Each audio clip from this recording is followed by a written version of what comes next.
The Colts media availability for today was not joyous. We hear from DeForest Buckner, we hear from Shane Steichen. Both acknowledge that changes are likely to come and that there are going to be hard conversations that bring about these changes after the season ends. Shane talks about Gus Bradley, talks about Gus having done it for a long time, asked specifically by Kevin Bowen, kind of what do you love about Gus's scheme? He's not specific with it, and I think you'll draw from the response from Shane the same thing that I draw, and that is that Gus Bradley is not going to survive the offseason. 3 seasons has been enough. The numbers really haven't changed. The level of play hasn't changed. The level of consistency hasn't changed. The level of just basic functionality hasn't changed in 3 years. No defensive scheme is so complicated, it should take a 4th year for people within it to get it. And all of the starters returned from last year to this year. It wasn't like, hey, we got to teach a whole new crew how to do this. That wasn't a thing. So Shane's going to talk about that.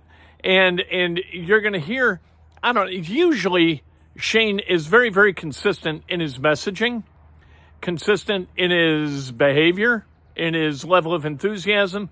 Today, rightfully, and I think understandably, a little bit toned down. All right, afternoon. All right, just looking back at the tape, kind of, what I talked to you guys about yesterday. Extremely disappointing. Obviously, the chunk plays we gave up, the turnovers, the kickoff return to start the third quarter. Can't have it. And got to get those things cleaned up. And we got 1 week left against the Jacksonville Jaguars this week. James. Shane, looking back on the season, benching AR because he, I guess, wasn't focused enough. Zaire getting into a spat with Pat McAfee about a podcast. A few other things along the way. Do you think your team has a culture problem? I don't. I think you're going to go through adversity in seasons, James. There's going to be ups and downs, whether it's on the field, off the field, and how you handle them and how you react to them. And you got to move forward with those things. I think it happens around the league to teams, and you got to handle it the best way you can handle it and put your best foot forward. And then one follow-up. I know you've mentioned raising the standard. Others have mentioned that as well, leaders on the team. What is the current standard of this team? I think the standard is come to work every day and give it everything you got. You know what I mean? I talked about character, preparation, consistency, and relentless. And I think, when you're not winning and you don't reach the playoffs like you want to, I think obviously things are going to get nitpicked, and rightfully so. And everyone wants to be in the playoffs every year, and that's the standard, is to get in the playoffs. And we didn't reach our goal this year. And that's the disappointing part about this whole thing. But we got 1 week left to go out and do our jobs. Bob. Yeah, Shane, I don't know if you saw Pat McAfee's post-game tweet or if you were made aware of it, but he talked about players showing up late for treatment, for meetings. He wondered about the accountability. Is that true? Buck suggested that it was an issue at times throughout the season. Yeah, I think with any team, right, not everyone's going to be on time every time, but there is accountability, and guys are held to a standard, and that is talked about in-house, and I don't think that. And I think, with anything, I think Pat, he's a former alumni that wants to see the Colts do well, just like all our fans want us to do well. And when the standard isn't, not getting in the playoffs, it's frustrating. So it's frustrating for a lot of people, myself included. And that's why we talk about the standard just being raised so we're not, in these situations. Thanks. Yeah. Nate. Hey, Shane, do you have any update on where Anthony's at in his recovery from the back spasms? And, if he's able to go, do you plan to play him on Sunday, or does it change at all not having the playoffs on the line? Yeah, we'll see how the week progresses. I know he's in here, getting treatment today. He's feeling a little better, so we'll see how it goes. Nate. Kevin. Shane, why do you guys think you've been such a bad tackling team this season? It's a great question. I think obviously that's something I'm going to look back at hard. We got to do a great job. I talked about it, the last couple of weeks, the strike zone tackling, the open field tackling, just finishing certain things. But yeah, we got to look at that and get it cleaned up. You've had plenty of kind of public praise for Gus. What is it about his system that you like? I mean, like I said, Kevin, he's been doing it for a long time. And he brings great energy to those players. I've known Gus over the years. His system, the way he teaches it. Obviously, things haven't been perfect. We all know that, and we haven't been perfect on offense, haven't been perfect on a lot of areas. But yeah, we'll go through that. We'll look at the system. We'll look at the scheme. And we'll have those conversations at the end of the year. Joel? Ultimately, with a defense, who do you place responsibility for the entire unit's tackling on? I think it's not just one guy, Joel. I'm not going to replace responsibility on certain one person. I think it's the ultimate team game, and it takes everyone to be on the same page to do their job. Kent? Hey, Shane, you mentioned cleaning it up. If things go awry in week 17, how do you go about cleaning them up for week 18?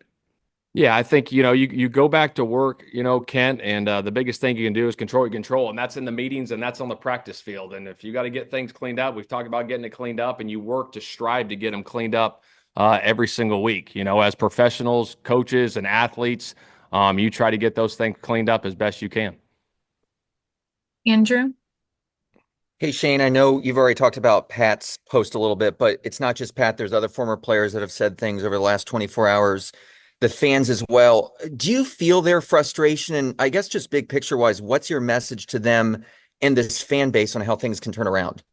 Yeah, I completely understand their frustration. When things aren't going the right way and you're not winning football games in this league, there's going to be frustrations from everybody, and the biggest thing is, the guys, everyone in this locker room, every one of these coaches is doing their jobs to the best of their abilities and coming into work every single day to making sure you're trying to get better at your job every single day. Chap?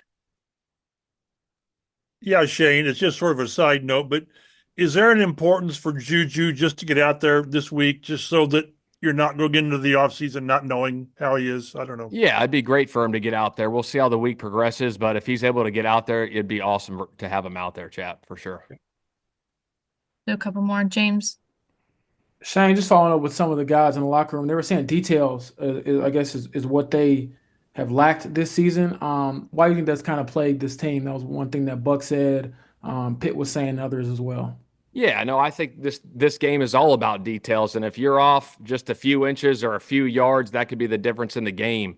And sometimes you get away with those things, but if they happen over and over again, it's going to be a problem, and that's why the details matter so much, and that's why you have the meetings, and that's why you have the walkthroughs and the practices to make sure you clean up those details, so they don't come back and bite you in the butt. And clearly they've bought us in the butt a little bit this year. And that's why we got to get those things cleaned up. And one follow-up. Have you had discussions with Jim Irsay? We haven't heard from him, but just what's his level of frustration with what's going on? Yeah, me and Mr. Irsay, we talk, weekly, but I'll keep those conversations private. Thank you. Yeah. Take our last question. Kevin? Shane, just to clarify on Anthony, if healthy, he will start. Yeah, if he's healthy and he feels good to go, we'll have those conversations at the end of the week. Yeah. All right, that's Shane Steichen. You kind of feel bad for him because this is the first time as a head coach he's going to face a game where nothing's on the line.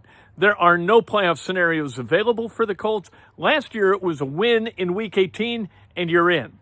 This year, they had a chance to set up that kind of Week 18 kind of feel, if not reality. I mean, they still need help, right, or would have needed help in order to get to the playoffs, but there's no road to the playoffs. So this is an utterly meaningless game. The only thing on the line is draft position and putting enough good film out there for these guys that they wind up getting a job next year, those who will not be back.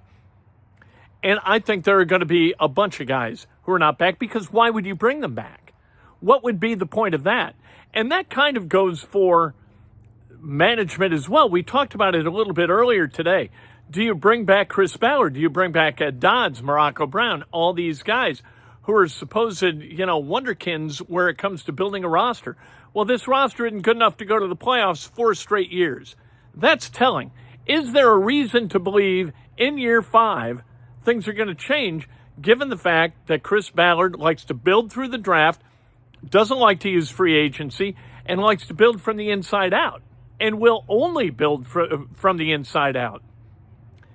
That's an interesting question. DeForest Buckner talks about the changes that are going to transpire, understanding that it's the level of play that requires the changes, and that's got to change. The level of accountability from within the organization has to be raised. The level of standard has to be raised.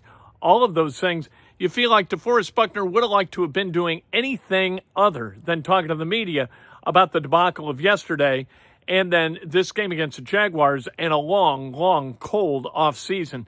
But he ponied up. He showed up. Here he is.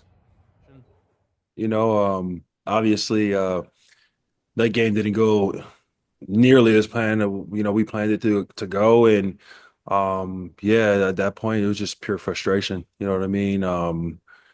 Just felt like anything, anything that we could do or anything possible would have, stop what was going on. It was just, out of control. And then Buck, for you, you signed up, to stay here and re-upped here. Do you have any regrets about that, or how do you view what you envisioned maybe for what you wanted out of this tenure with the Colts versus your reality? No, yeah. I don't have any regrets. I have full belief in a lot of the guys in this locker room. We came up short. I'm gonna be honest, the entire team, we shit the bed. Another year, and it's frustrating. You know what I mean? Because like I've been saying, like I could see what we have. It's just we're not getting over that hump. We're not, you know what I mean? I just feel like it's little details that we're missing, that's hurting us.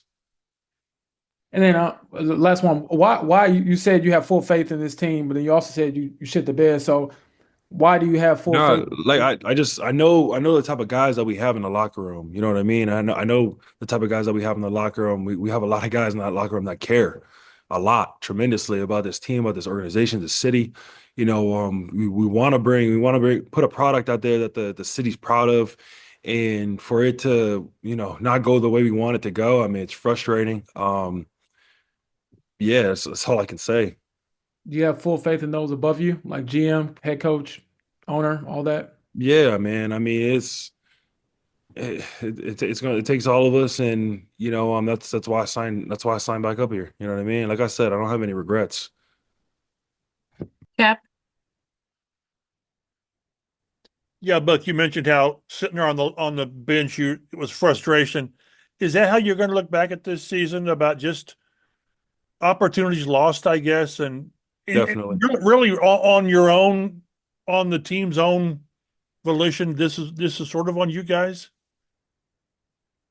Say it again, that last part. I'm sorry, Mike. Is this sort of on you guys? It's not like you went out there and just got beat by better teams. A lot of what happened this year was sort of self-inflicted. I don't know. Definitely. It is definitely on us. Like you said, just big moments where we fell short. We shot ourselves in the foot multiple times throughout the season. Obviously a lot more downs than ups, and that's fully on us. And that's the most frustrating part about it. You know what I mean? Like being in especially early on in a lot of games, 1-score games that were lost, in moments where, if we just make 1 or 2 plays, you know what I mean? We come out with a W, but we didn't. And that's just the frustrating part about the whole entire season.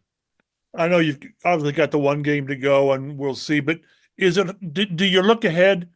This team will not be intact. Mm-hmm. Never are. Do you wonder how different it might be next year from top to bottom? Yeah, definitely. There's obviously there's going to be people that are going to be, still in the building, people that are not. and changes are gonna need to be made. You know what I mean? I understand that, and we all understand that in the building, and we got to make those changes for the better. Thanks, Buck. Yep. Nate, Buck, you talked a couple weeks ago about how you guys just haven't found a way to play complementary football this season. That game was in Denver, and you guys played probably your best game on defense. In this week, it felt like the opposite of that. I guess how do you process how you guys can go from shutting down a really good offense like that, like you have done a few different games, to a game like Sunday where a team like the Giants hadn't scored 30 all year and then has a game like that? You know what? I'm still trying to figure that out myself. Like I said, all year we haven't been able to put it all together as a team. I mean, like you said, I mean, moments where the defense looks great and the offense struggles. Games like yesterday, the offense, we scored 33 points and we couldn't stop a nosebleed on defense. So that's very frustrating as well. And that's just things like that where it just does not make any sense to me. You know what I mean? And like we were talking about, in the off season, changes are going to be made, and hopefully we make the right changes, and we can better ourselves from it. And just real quick, as a captain, when you think back to like leading up to that game, I mean, did you get any indication that anything was off during the week, or do you just get out there on Sunday and figure that out? Yeah, no, like I just feel like I feel like a lot of guys, our mindsets we're ready to go into this game, to get our, get a victory and come back home and finish off the year, with a win against the Jaguars, and seeing where obviously where we're gonna be at the end of the year, and hoping to be in the playoffs. But I mean, we got punched in the face. couple more here. Joel, DeForest, last year, at the end of the season, you said that you thought as the secondary improved, you guys be able to do more coverages, that kind of thing. What do you think has been kind of consistent issue for the defense this year through the whole season? Yeah, majority of the season was obviously stopping the run. Or we I think this season we gave up a lot of 100-yard rushers, especially early on in the season. And another part of it was tackling. You know what I mean? Tackling, whether it was in the box or even in space. That's been the struggle all year, and tackling specifically, and it showed yesterday. Why do you think that those things have been consistent issues? To be honest, like I would say just attention to detail. You know what I mean? Whether it's technique or technique, or where you're supposed to fit in the scheme, things like that. last two, Kevin, and then Bob. Hey, Buck, thanks for the time today. I know you talked about Anthony a couple weeks back. What will be your message for him when the offseason arrives, and just kind of where you want to see his focus this offseason before coming back next year? Yeah, just make sure that he's doing everything that he can to be the best quarterback that he can be, ready for this team, and and ready to lead our team into next season. Last question, Bob. Yeah, DeForest, Pat McAfee had a long tweet after the game last night. I don't know if you saw it, but part of it, he mentioned that guys had been late for treatment, been late for meetings. He suggested there was a culture problem. I wonder what you see, and is that true? Yeah, I didn't see. I'm gonna be honest, I've been staying off of social media, but I haven't seen his tweet. I've heard about it. Look, I mean, Pat's a former Colt. I mean, he has tremendous passion for this organization, this city, and I mean, he has every right to be mad. Yeah, I mean, there's times where, we've had some times where we haven't had people being accountable and stuff like that, and we've called people out on it and things like that. I mean, and that happens in almost every team. And I wouldn't say it was a constant issue, because we would nip it in the bud. Yeah, I mean, it's one of those things where, like I said, this off season there's going to be some changes, and Sometimes those changes are going to be uncomfortable for people. Those are going to be uncomfortable conversations, and we're going to have to make those changes for the better. That's DeForest Buckner. That's one guy I think that if not that it matters a damn, but if you were going to pick a Pro Bowler from this team, it'd probably be him. That's a guy who really tries to lead. I think that they've kind of unleashed such a level of chaos within that organization that nobody's listening to the old heads. It used to be you had a bunch of peers, right? When you're 30, 31. When you were 25, everybody was roughly contemporaneous. That's not the case anymore. It could be that the youngs don't want to listen to the old heads and that they're trying to run their own ship. And that just isn't going to work on this team. That's got to be corrected with the Colts. And DeForest Buckner, I think, has got to be a big part of that correction.